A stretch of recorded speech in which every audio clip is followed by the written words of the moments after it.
welcome back to One Wrench Rodeo. So, I want to thank all the subscribers, all the likes, all the comments. You guys are great. Today, we're going to talk about a Mini. And key things that you need to know when buying a mini excavator. So I'm going to give you a little walk around and show you the things that you need to look for before your purchase.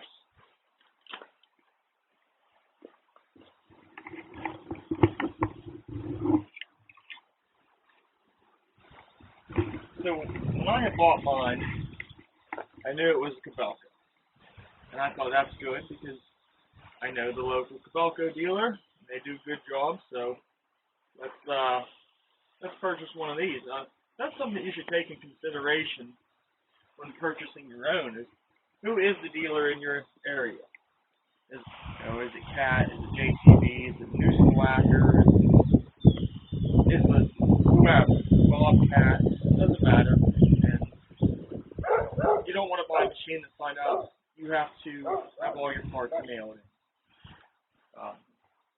That can be a problem. So first things, walk around the machine and do a visual inspection. Now this one's dirty because I bought it as is, and I have not cleaned it up yet. We're about to do an oil change on it, check it over. We'll change the oil in the final drives. But first things you want to look at is, what are the sprockets like? What are the track conditions? Now my tracks aren't that pretty, but the local heavy equipment junkyard has a set of tracks that they're going to sell me for a reasonable price, so I was okay with this. Look at your hydraulic oil.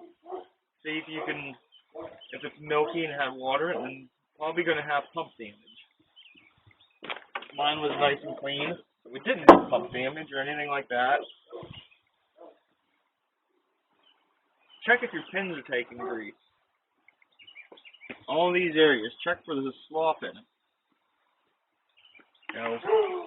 Check for your hydraulic cylinders if they're leaking.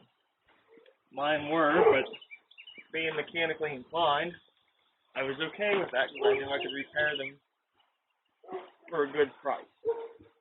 I got $150 in resealing this one and $150 in the resealing that one.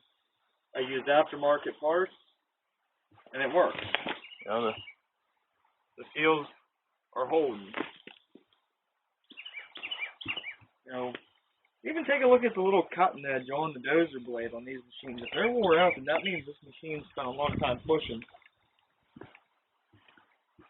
And these are excavators. That's just for cleanup. These aren't dozers. So, if your dozer blades wore out, your finals are taking a beating as well. Consider how many buckets you get with the machine. In my situation here, I got one 1-foot bucket when I purchased my machine.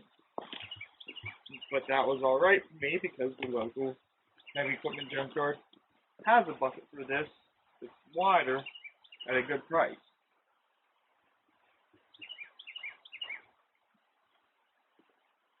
And look at how the machine starts up. If it smokes,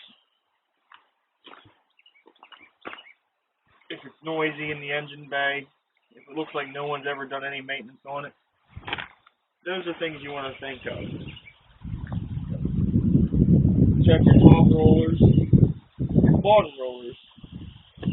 If they're all oily, like the seals are blowed out, then they're probably on their way out.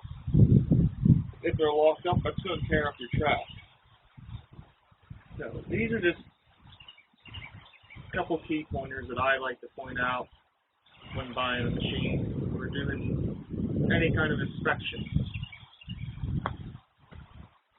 So let's go ahead and change the engine oil in this thing. This is about the only thing DEF is good for, is the jug it comes in.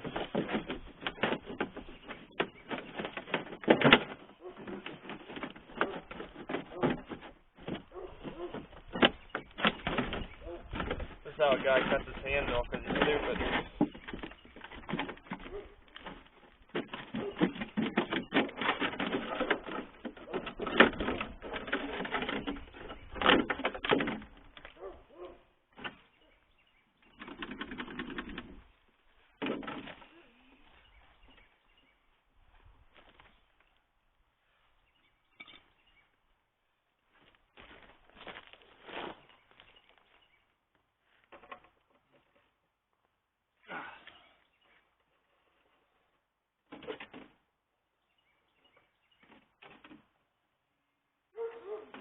Oh no.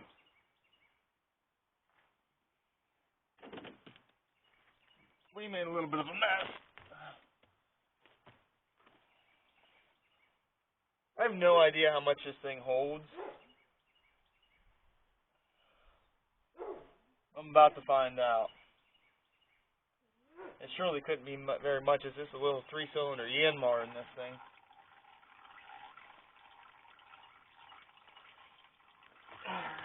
Yeah.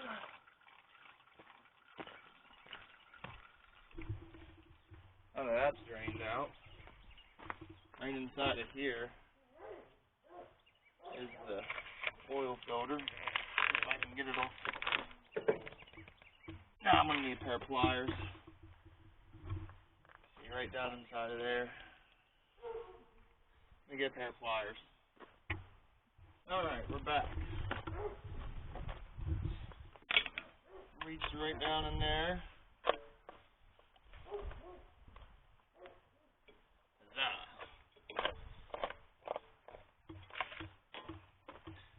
Put you down there. We're gonna get ahead and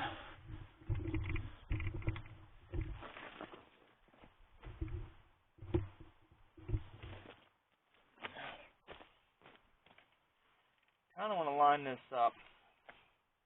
Because it doesn't matter. If it's going to make a mess, it's going to make a mess.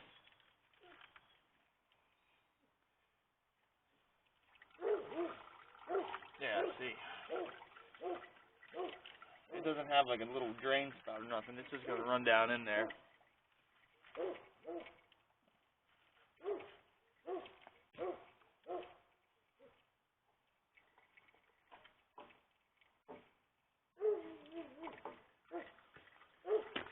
We're going to go one step further.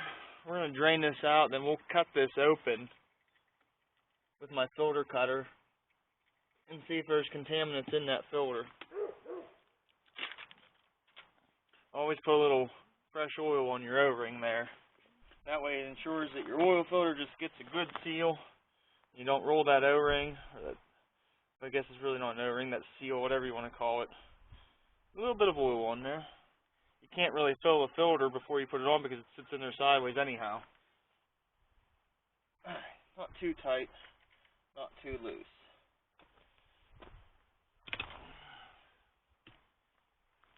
Well, the good thing is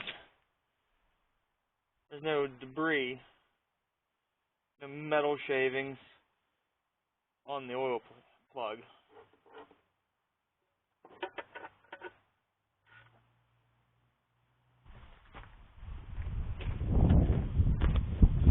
Check it out, guys. I scratched the lens on the other camera I was using because I laid it on the dash of my Super Duty and drove down the road.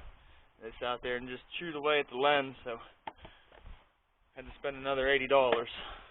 This YouTube and stuff is not cheap. And these are a cheap camera. This isn't even GoPro yet. Need you to like and subscribe, please. Engine, old, you know, it's got some hours on it. I would run 1540 in it.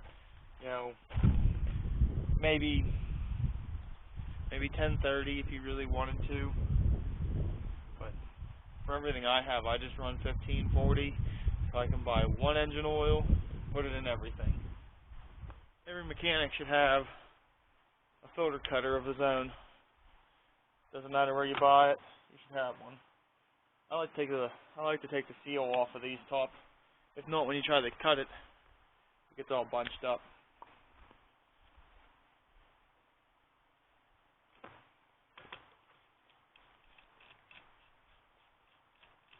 Basically, this is just a big old brake line cutter.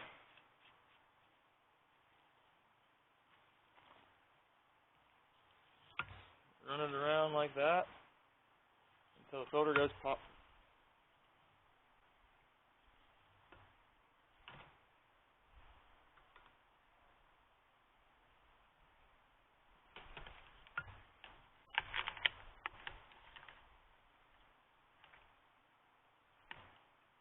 Just like that.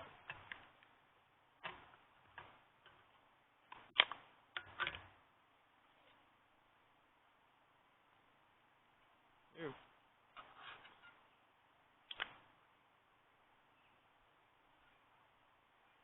Alright, now that that's open, just go ahead and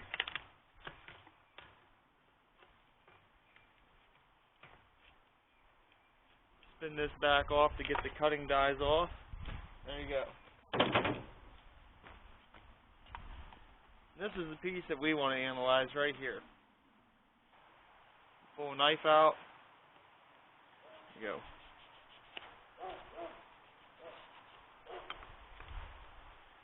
Cut down the side, each side.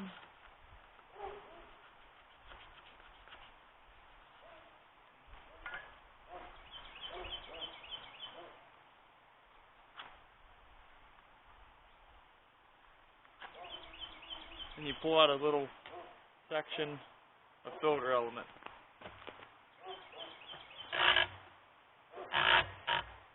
I personally like to take it in the vise.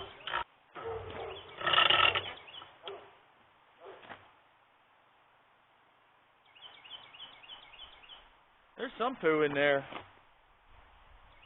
Definitely gonna keep an eye on that engine. It runs really good, it starts good, really doesn't smoke.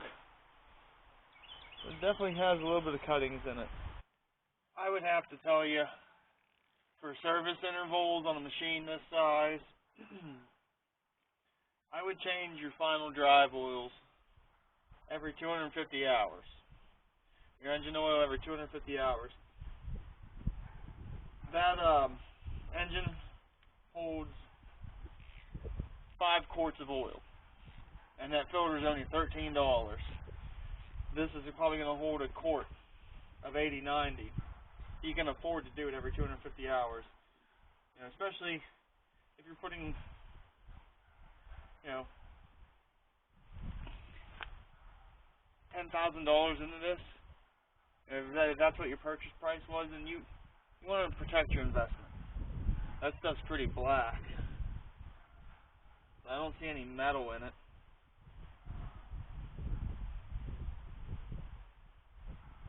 There's no metal in it. That's a good thing. So now, if you want to flush this out, what you could do is you could take a little 1540 and diesel mix in it, and put, half 1540, half diesel in there, and run that track. Don't go out and drive it around for 2 weeks. Just run it around here and flush that out,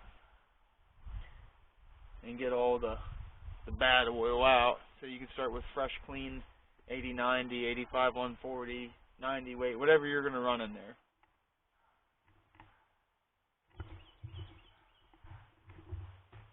That is something you want to look for, and just know when you're buying a machine,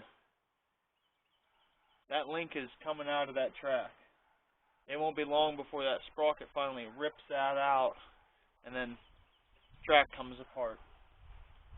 But I got spare tracks for this one, so I'm not worried about it. But if you bought a machine and didn't have spare tracks, that'd be something to worry about.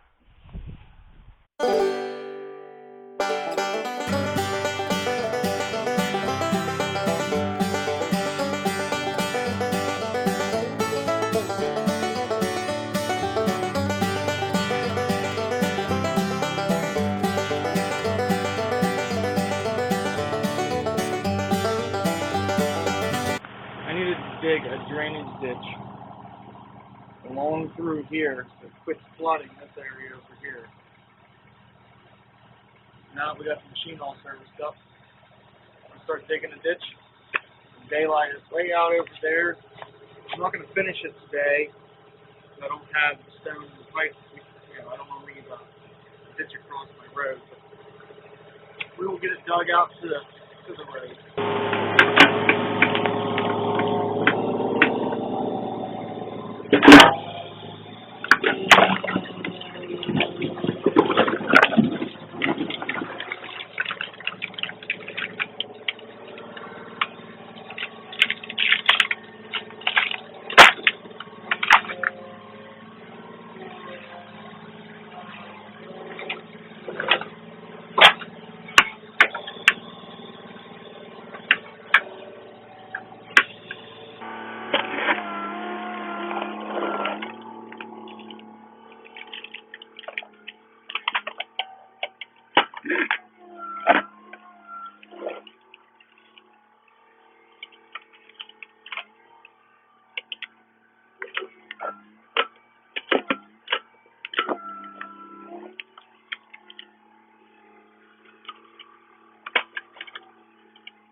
If you've made it this far into the video, thank you very much.